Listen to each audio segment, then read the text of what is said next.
Welcome to the Learning Pines YouTube. We hope this video helps.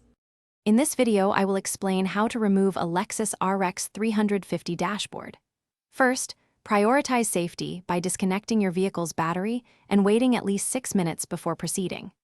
Next, gather essential tools such as a 10mm socket, a Phillips head screwdriver, and a set of plastic trim removal tools.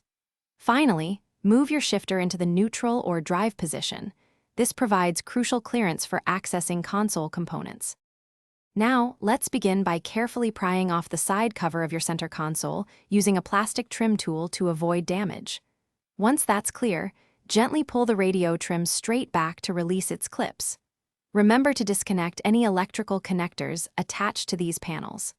Finally, remove the shifter plate and the cup holder assembly, ensuring all associated wiring is unclipped. With the trim pieces out of the way, you'll now access the main fasteners. Locate and remove the 10mm bolts that secure the radio unit. There are typically 2 of these. Systematically disconnect all electrical connectors from every component you've removed, paying close attention to airbag connections.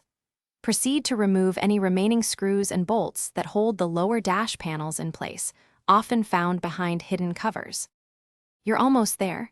Double-check that all electrical harnesses and clips are completely disconnected from the dashboard. With all fasteners removed, carefully and slowly pull the entire dashboard assembly out of the vehicle. It's a good practice to organize all removed screws and parts, perhaps in labeled containers, to ensure a smooth and rattle-free reassembly process. Great job! Thanks for watching. Consider subscribing if we helped you.